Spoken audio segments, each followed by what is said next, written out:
어떤 목사님이 겨자씨가 얼마나 작은 씨앗인가를 성도들에게 보여주기 위해서 새벽 기도회에 직접 겨자씨를 가지고 나와서 목사님 성경책 위에다 겨자씨를 올려놓고 한 사람씩 나와서 그 겨자씨가 얼마나 작은가 한번 보라고 나와서 살펴보라 그랬습니다. 교인들이 한 사람씩 나와서 성경책 위에 얹어진 겨자씨들을 구경하고 자기 자리로 돌아갔습니다. 그런데 연세가 많으신 한 분이 나와서 보니까 눈이 어두워서 잘 보이지가 않는 것입니다. 그래서 할머니가 목사님 쳐다보면서 목사님 겨자씨가 아무것도 안 보이는데요 하는 동안 그 입김에 겨자씨가 다 날아가 버리고 말았습니다. 다시 주워 담으려고 하는데 그 작은 씨앗이 어디 있는지 어떻게 보입니까? 여러분처럼 겨자씨는 눈에 잘 보이지도 않고 입으로 불면 다 날아가 버릴 정도로 작은 씨앗입니다. 직경이 1mm에서 2mm밖에 안 되는 지극히 작은 씨앗입니다. 그러나 그것을 땅에 심으면 나중에는 4m나 5m나 되는 큰 나무로 자라나서 그 가지에 새들이 와서 쉴 수가 있는 것입니다. 중세 유명한 신학자 토마스 아퀴나스는 모든 사물에는 현실태가 있고 가능태가 있다고 말했습니다. 겨자씨의 현실태는 지극히 작은 씨앗입니다. 눈에 잘 보이지도 않는 씨앗입니다. 불면 날아가는 씨앗입니다. 그러나 겨자씨의 가능태는 새들이 깃들일 만큼 그 그늘에서 많은 새들이 쉴 수 있을 만큼 큰 나무가 되는 것입니다. 육의 눈을 가진 사람은 사물의 현실태만 봅니다. 그러나 영의 눈을 가진 사람은 사물의 가능태를 봅니다.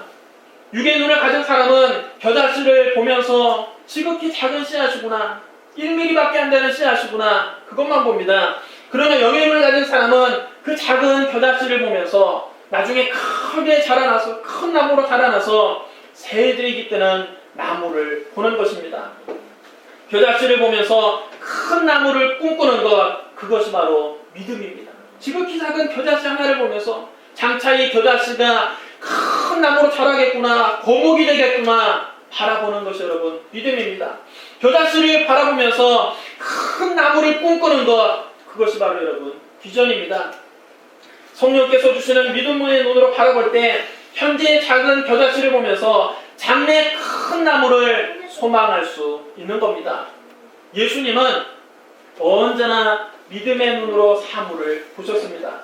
사람들은 하늘의 미랄을 볼 때 미랄 하나만 보았습니다. 그러나 예수님께서는 하늘의 미랄이 땅에 떨어져 30배, 60배, 100배의 결실을 맺는 것을 미리 보셨습니다. 보리떡 5개와 물고기 2마리는 어린아이의 한 끼 도시락밖에 안 되는 적은 양입니다. 그러나 예수님께서는 그것을 가지고 5,000명을 배불리 먹이시고 12바구니가 남는 것을 미리 보신 겁니다. 그렇기 때문에 예수님이 그 보리떡 5개와 물고기 2마리를 손에 가지고서 하늘을 우러러 감사 기도를 하실 수 있었던 겁니다. 여러분, 하나님의 나라도 이와 같습니다. 예수님은 갈릴리에서 12명의 젊은이들을 제자로 모아 사역을 시작하셨습니다. 당시 이스라엘은 로마의 식민지였습니다. 갈릴리는 그 식민지인 이스라엘 중에서도 북방에 있는 시골이었습니다. 게다가 제자들 대부분은 무식하고 천대받는 어부들이었습니다. 잘나는 사람이 하나도 없었습니다. 처음에는 아무도 이 모임을 주목하지 않았습니다. 예수님과 12제자들이 거래 다닐 때 저 촌놈들이 다니는구나, 뭘 하겠느냐, 아무도 기대하지 않았습니다. 그러나 예수님은 이 보잘것없는 작은 모임을 보면서 이 작은 모임을 통해 온 세계가 변화될 것을 꿈꾸셨던 겁니다. 그래서 예수님께서 12명이라고 하는 적은 숫자의 제자들을 모아놓고 오늘 본문이 겨자씨 비유를 말씀하신 겁니다. 하나님의 나라가 무엇과 같을까? 내가 무엇으로 비교할까? 마치 사람이 자기 채소밭에 갖다 심은 겨자씨 하나 같으니 자란 나무가 되어 공중의 새들이 그 가지에 깃들였느니라. 2000년의 세월이 지나고 나고 보니 예수님이 말씀하신 대로 된 것입니다. 예수님이 꿈꾸신 대로 되었습니다. 예수님이 갈릴리의 그 시골 마을에서 12명을 데리고 시작하셨던 이 복음 전파 사역은 오늘날 전 세계에 걸쳐 21억 명의 크리스천을 만들어냈습니다. 전 세계 인구의 3분의 1을 차지하는 어마어마한 큰 나무로 기독교는 자랐습니다. 여러분, 그뿐만 아닙니다. 예수님의 천국 복음은 세계 역사와 문화를 바꾸어 버렸습니다. 복음이 들어간 나라마다 그 나라의 문화가 기독교 문화로 바뀌었습니다. 여러분, 유럽과 미국의 문화는 기독교와 교회를 빼놓고는 얘기할 수 없습니다. 기독교의 큰 나무 그늘 아래 유럽과 미국이 있는 것입니다. 여러분, 겨자씨같이 작게 시작한 예수의 공동체가 전 세계의 역사와 문화를 바꿀 정도로 어마어마하게 큰 거목으로 자라난 것입니다. 사랑하는 성도 여러분, 그렇다면 예수님께서 보시는 우리 아가페 교회의 모습은 어떤 걸까요? 여러분, 아가페 교회의 현실때는 지극히 작은 개척교회입니다. 성도 수가 10명도 되지 않는 교회입니다. 자체 건물도 없이 상가에 작은 한 칸을 빌려서 예배를 드리고 있습니다. 마치 겨자씨 한 알처럼 아주 작은 교회입니다. 사람들의 눈에는 이렇게 우리 교회의 초라한 모습만 보입니다. 초라한 현실태만 보입니다. 그러나 예수님이 보시는 것은 이런 현실태가 아닙니다. 예수님은 언제나 믿음의 눈으로 그 가능태를 보십니다. 예수님은 우리 교회를 보실 때에도 믿음의 눈으로 우리 교회의 가능태를 보십니다. 예수님은 겨자씨같이 작은 우리 교회를 보시면서 장차 큰 나무가 되어 수많은 영혼들이 우리 교회 그늘 아래 깃들이게 되는 모습을 보시는 것입니다. 여러분, 사람들이 우리 교회를 어떻게 보느냐는 중요하지 않습니다. 중요한 것은 예수님이 우리 교회를 어떻게 보시는가, 그것이 중요한 것입니다. 왜냐하면 결국에는 예수님이 바라보시는 대로 되기 때문입니다. 눈에 잘 보이지도 않을 정도로 작은 겨자씨는 자라나서 큰 나무가 되어 그 가지에 새들이 깃들게 되었습니다. 예수님이 바라본 대로 된 것입니다. 12명으로 시작한 예수의 공동체는 세계 역사와 문화를 바꿔버렸습니다. 예수님께서 꿈꾸신 대로 된 것입니다. 그럼 여러분, 저와 여러분도 우리 아가페 교회를 바라볼 때 당장 눈앞에 보이는 현실편만 봐서는 안 됩니다. 예수님처럼 믿음의 눈으로 우리의 가능태를 바라봐야 됩니다. 우리의 미래는 우리가 생각하고 꿈꾸고 믿고 말하는 대로 되기 때문입니다. 그럼 여러분, 믿음의 눈으로 바라본 우리 아가페 교회의 미래는 어떤 모습일까요? 당장 눈앞에 보이는 현실이 아니라 10년, 20년, 30년 뒤에 우리 교회의 모습은 어떤 모습입니까? 우리 교회의 모델은 사도행전에 나오는 바로 그 교회입니다. 우리 교회의 꿈은 사도행전에 나오는 교회처럼 되는 겁니다. 우리 교회는 사도행전에 나오는 말씀을 기초로 7대 비전을 가지고 있습니다. 첫째로 아가페 교회는 예수 그리스도의 십자가와 부활의 복음을 선포하는 교회입니다. 여러분, 복음이 교회의 핵심 가치입니다. 예수 그리스도의 복음이 없는 교회는 더 이상 교회가 아닙니다. 아무리 건물을 웅장하게 짓고 예배당이 화려해도 강단에서 예수님의 십자가 복음이 선포되지 않는 곳은 교회가 아닙니다. 단지 웅장한 문화센터에 불과한 것입니다. 예수 그리스도의 십자가와 부활이 빠진 설교는 설교가 아닙니다. 설교자가 아무리 달변이고 그 내용이 너무나 좋고 현란한 수사학적인 치장이 있다 할지라도 예수님이 빠진 설교는 설교가 아닙니다. 오늘날은 교회에서 너무나 많은 것을 가르치는 나머지 오히려 복음의 색깔은 흐려지고 있습니다. 복음이 있어야 될 자리를 문학과 철학, 심리학과 정신분석학, 정치평론과 독서토론, 자기개발과 처세술이 차지하고 있습니다. 늘 교회에서 가르치는 것이 정치가 어떻게 돼가고 있다, 정치 비판만 하고 책을 읽은 거, 요즘에 유행하는 책들 베스트셀러에 대한 소개를 해주고 자기개발, 성공에 대한 그런 처세술만 가르치고 있습니다. 그러나 초대교회 사도들의 설교는 그렇지 않았습니다. 사도들의 설교에는 다른 게 없었습니다. 오직 예수 그리스도입니다. 그들의 모든 설교는 예수 그리스도의 십자가와 부활에 초점이 맞춰져 있었습니다. 사도행전에 보면 오순절날 성령 받은 베드로가 밖에 나가서 예루살렘 시민들에게 설교한 그 설교가 나옵니다. 그런데 베드로의 설교는 너무나 단순합니다. 하나님께서 구약에 약속하신 대로 메시아를 우리에게 보내주셨다. 그가 바로 예수 그리스도이시다. 그런데 너희 유대인들이 그를 십자가에 못 박아 죽여버렸다. 그러나 하나님께서 그를 죽은 자 가운데서 다시 살려주셨고 우리의 주와 그리스도가 되게 하셨다.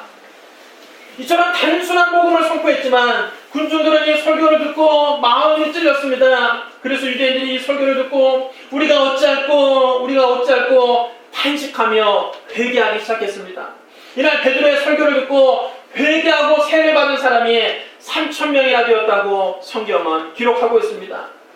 이런 사도 바울도 마찬가지입니다. 사도 바울도 부활하신 예수님을 만나고 난 다음 그가 전하는 모든 메시지는 기승전 예수였습니다.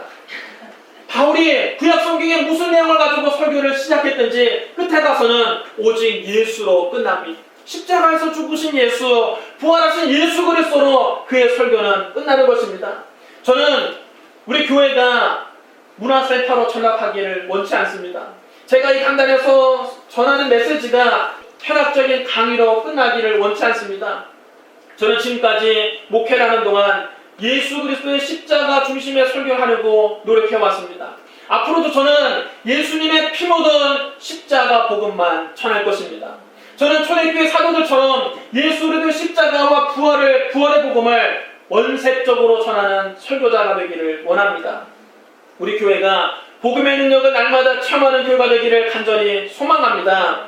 복음이 우리 교회의 기초입니다. 우리 교회는 예수님의 십자가와 부활이라는 확고한 기초 위에 세워진 교회입니다. 예수님의 십자가 복음에 세워진 교회는 결코 마귀가 흔들 수 없습니다. 십자가 복음이 우리 교회의 반석입니다. 여러분 이 교회가 어떤 역경에도 흔들리지 않는 교회가 되는 것은 예수님 우리 교회를 붙잡고 계시기 때문입니다. 우리가 이 십자가 복음을 전할 때 예수님이 언제나 우리 교회와 함께 하실 줄로 믿습니다. 둘째로 우리 아가페 교회는 예배 때마다 성령이 임재하시는 교회입니다. 교회의 탄생은 성령 강림으로 시작되었습니다. 예수님이 부활하신 후 40일 동안 제자들에게 나타나신 후 하늘로 올라가셨습니다. 이 제자들은 예수님이 명령하신 대로 예루살렘을 떠나지 않고 마가의 다락방에 모여 전심으로 기도했습니다. 열흘째 되는 날 약속하신 성령이 그들에게 임하셨습니다. 사도행전 2장 1절로 4절은 이렇게 기록합니다. 오순절날이 이름에 그들이 다 같이 한 곳에 모였더니 호련히 하늘로부터 급하고 강한 바람 같은 소리가 있어 그들이 앉은 온 집에 가득하며 마치 불의 혀처럼 갈라지는 것들이 그들에게 모여 각 사람 위에 하나씩 임하여 있더니 그들이 다 성령의 충만함을 받고 성령의 말하게 하심을 따라 다른 언어로 말하기를 시작하니라. 바로 이것이 여러분 교회의 시작입니다. 그러므로 성령과 교회는 뗄래야 뗄 수 없는 관계입니다. 성령이 계시지 않은 곳은 교회가 될 수 없습니다. 하나님의 영이 안 계신데 그것이 어떻게 여러분 교회가 될 수 있습니까? 성령의 임재 없이는 부흥도 교회도 이루어지지 않습니다. 초대교회 성도들은 모두 다 성령의 충만함을 체험했습니다. 그 결과 그들은 날마다 마음을 같이하여 성전에 모이기를 힘쓰고 오로지 기도에 힘썼습니다. 그들은 예배를 통해 날마다 성령의 임재를 체험했습니다. 모여서 기도하는 공동체, 성령의 충만한 공동체, 그것이 바로 교회입니다. 여러분 우리 아가페 교회도 초대교회처럼 모여서 기도하는 공동체가 되기를 소원합니다. 성령께서 임재하시는 예배의 감격을 매 주일마다 회복되기를 주님의 이름으로 축원합니다.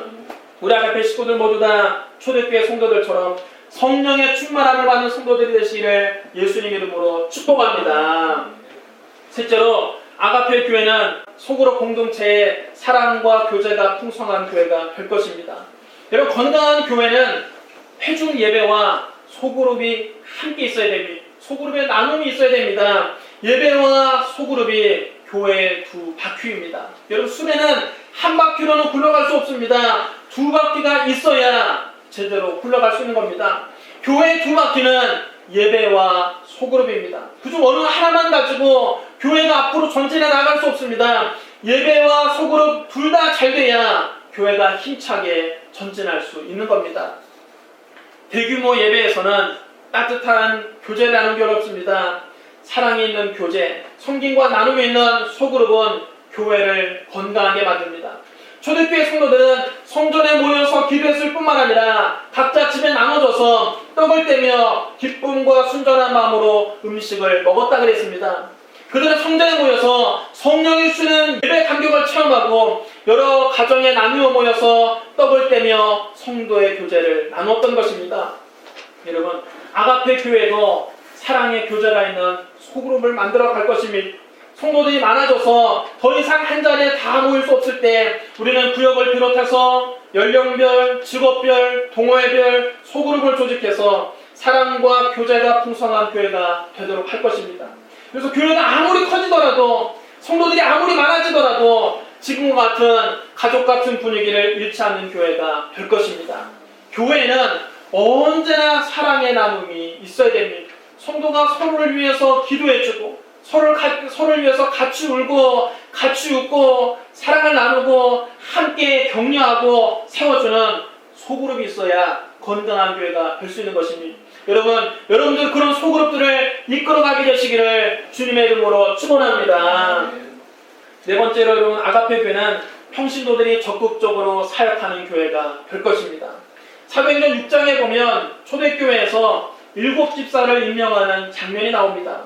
교회 제자의 수가 많아지자 히브리파 유대인과 헬라파 유다인 사이에 구제 문제를 놓고 자꾸 다툼이 벌어졌습니다. 그 중에 다수를 차지하고 히브리파 유대인들은 소수였던 헬라파 유대인 과부에게 관심을 갖지 않아서 자꾸만 그 구제 명단에 헬라파 유대 과부들은 빠진 것입니다. 이 때문에 헬라파 유대인들이 불만이 생기게 되었습니다. 12사도가 이 문제를 해결하기 위해서 많은 시간을 허비해야만 했습니다. 헬라파 유대인과 히브리파 유대인 사이를 중재해야 되고 그들을 달래줘야 되고 시험 든 사람 격려되니까 너무나 많은 시간을 허비하게 되었습니다. 그러다가 성령과 지혜가 충만해서 사람들에게 칭찬받는 7사람을 택해서 집사로 세우고 구제 문제를 이 집사들에게 맡겼습니다. 그리고 사도들은 기도하는 일과 말씀 전하는 일에 전념했습니다. 그러자 더 놀라운 부흥이 일어나기 시작했습니다. 사도행전 6장 7절은 그 부흥을 이렇게 기록합니다. 하나님의 말씀이 점점 왕성하여 예루살렘에는 제자의 수가 더 심히 많아지고 허다한 제사장의 무리도 이 도에 복종하니라. 사도들은 기도하는 일과 말씀 전하는 일에 전념하고 교회의 나머지 사역들은 집사들을 세워서 그들에게 맡기자 교회가 더 건강해지고 더 놀라운 부흥이 일어나게 된 겁니다.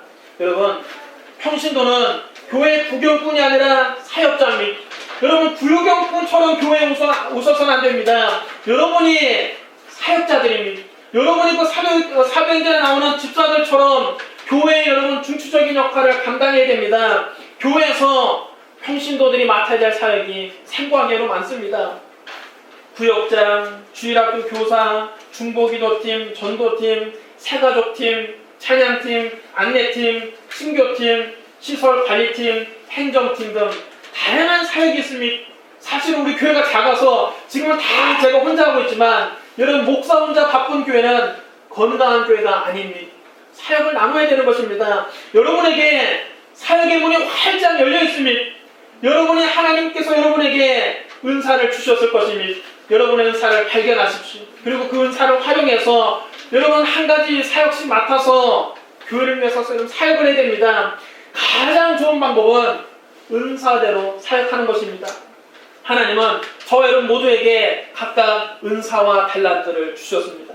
여러분, 어떤 에게는 가르치는 은사를, 어떤 에게는 찬양의 은사를, 어떤 에게는 구제의 은사를, 어떤 에게는 섬김의 은사를 주셨습니다. 은사를 안 받은 사람 한 사람도 없습니다. 다 달란트를 주셨습니다. 그런데 중요한 것은 은사는 활용해야 된다는 것입니다. 여러분, 은사는 숨겨놓고 고입을 간직하라고 주신 것 아닙니다. 여러분, 장롱 속에다 묻어두라고 주신 것이 아닙니다. 자랑하라고 주신 것도 아닙니다. 내가 이런 은사가 있다. 내가 무슨 병 고치는 은사가 있다. 내가 큰 능력을 행하는 은사가 있다. 자랑하라고 주신 것도 아닙니다. 은사는 일하라고 주신 겁니다. 그럼 한번 따라해서 합니다. 은사는 일하라고 주셨습니다. 그럼 여러분, 그리스도의 몸된 교회를 위해서 여러분의 은사를 활용하십시오. 여러분, 받은 은사대로 사역하면 본인도 행복하고 교회도 크게 부흥하게 됩니다. 평신도 여러분은 우리 교회 구경꾼이 아니라 우리 교회의 소중한 일꾼입니다. 여러분 한번 옆 사람 얘기 인사하지 바랍니다. 당신은 우리 교회의 일꾼입니다. 여러분이 우리 교회의 일꾼입니다.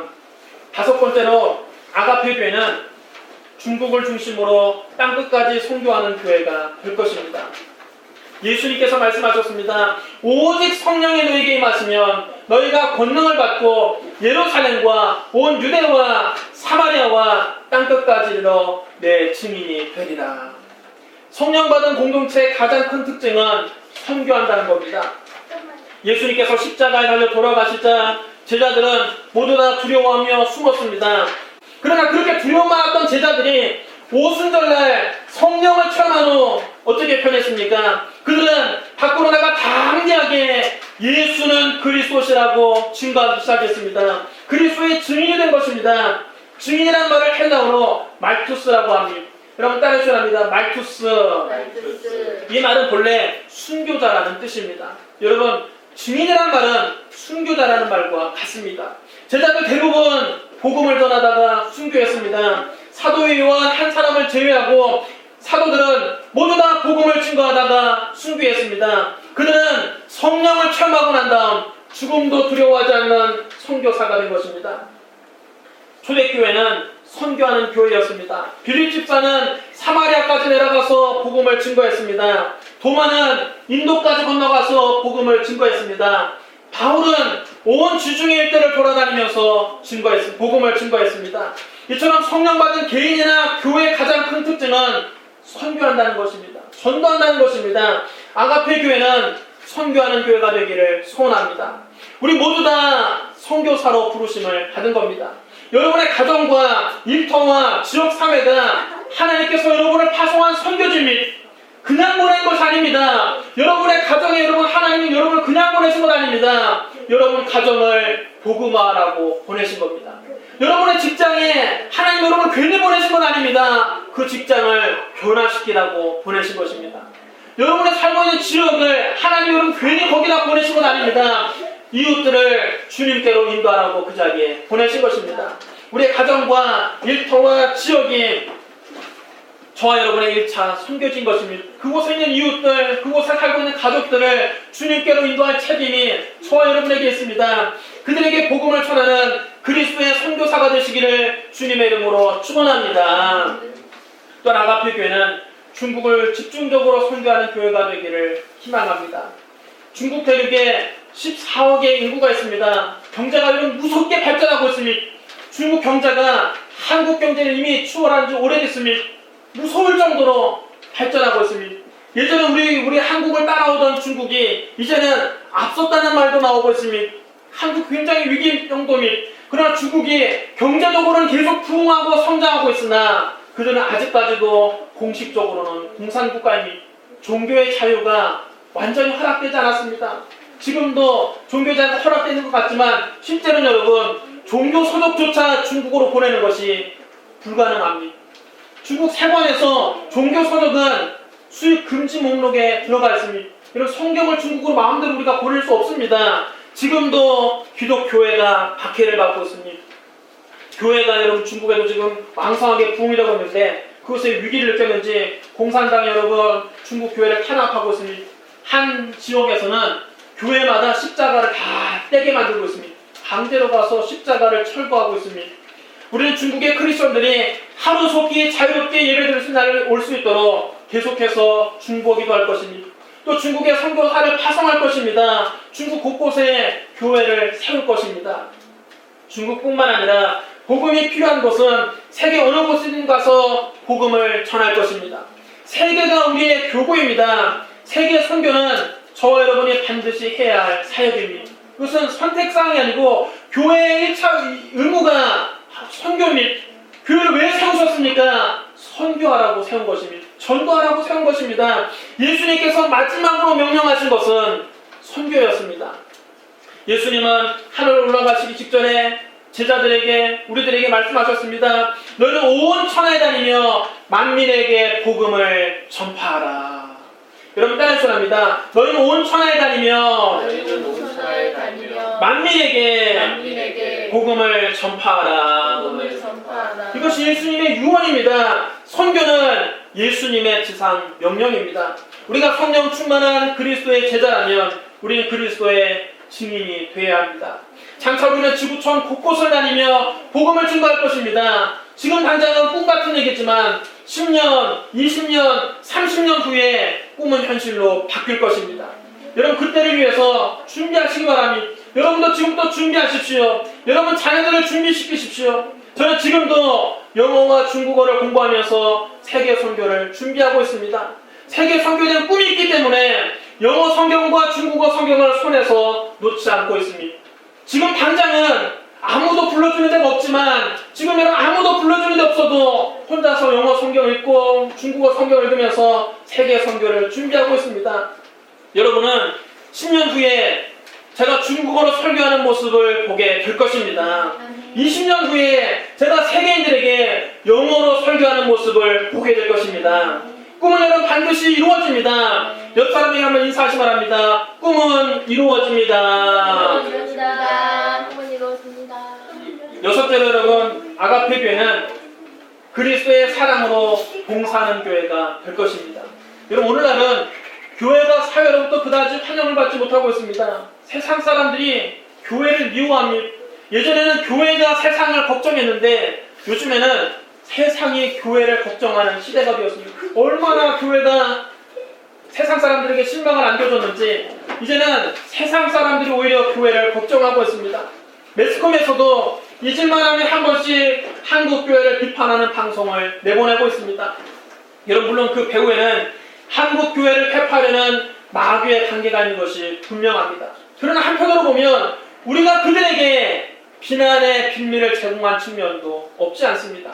그동안 교회가 교회 성장만 추구했지 사회를 위해서 별다른 공헌을 하지 못했습니다. 하지만 초대교회는 원래 그러지 않았습니다. 초대교회는 오늘날의 교회처럼 사회의 지탄을 받는 대상이 아니었습니다.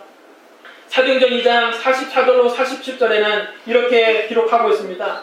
믿는 사람이 다 함께 있어 모든 물건을 서로 통용하고 또 재산과 소유를 팔아 각 사람의 필요를 따라 나누어주며 날마다 마음을 같이하여 성전에 모이기를 힘쓰고 집에서 떡을 떼며 기쁨과 순전한 마음으로 음식을 먹고 하나님을 찬미하며 또 온 백성에게 칭송을 받으니 주께서 구원받는 사람을 날마다 더하게 하시니라. 할렐루야.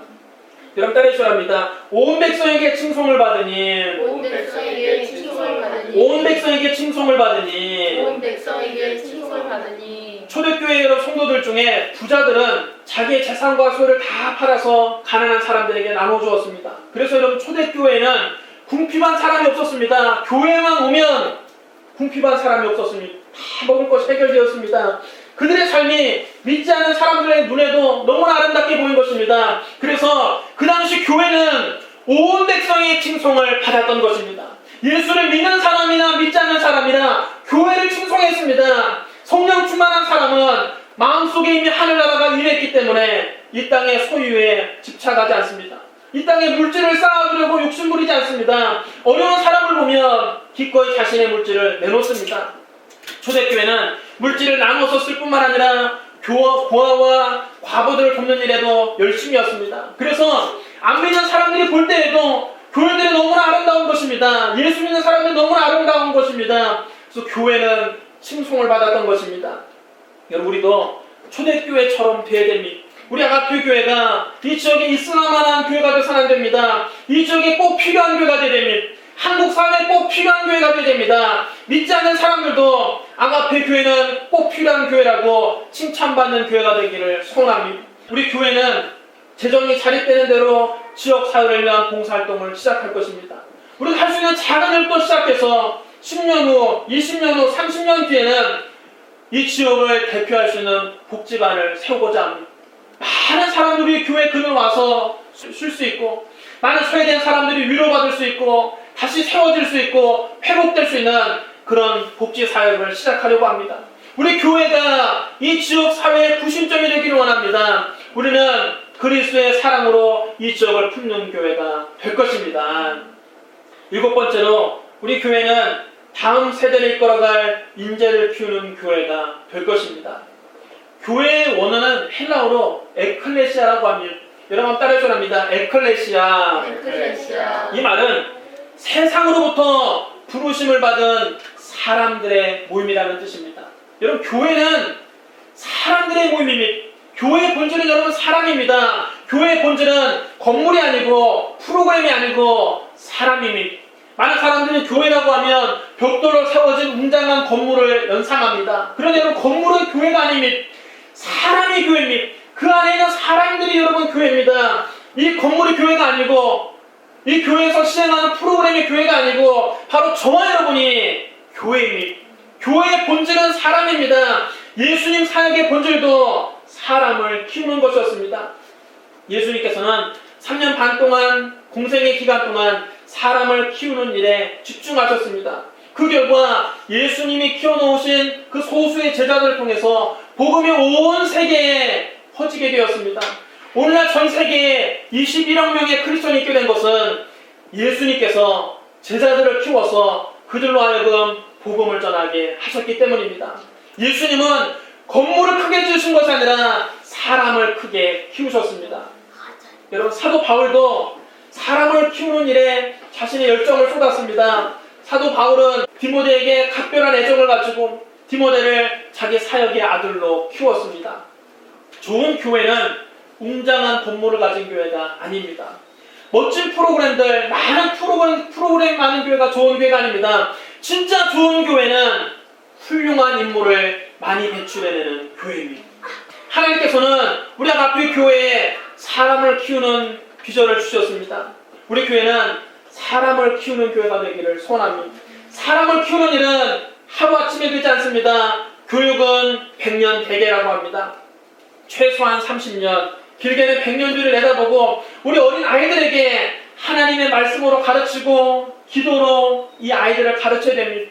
지금은 아무 철이 없어서 예배실에 이렇게 돌아다니고 떠들기도 하고 장난도 치지만 사실은 여러분 이 아이들이 우리 교회의 희망입니다. 이 아이들이 우리 교회의 미래입니다. 여러분 저는 매일매일 꿈을 꾸면서 기도합니다. 아침에도 이 꿈을 가지고 기도하고 저녁에도 이 꿈을 가지고 기도합니다. 우리 교회 처음 시작부터 지금까지 하루도 빼놓지 않고 하는 기도는 우리 아가페 교회에서 자라는 어린이들 가운데 다음 세대 한국교회와 세계교회를 이끌어갈 훌륭한 목회자가 나오기를 기도합니다.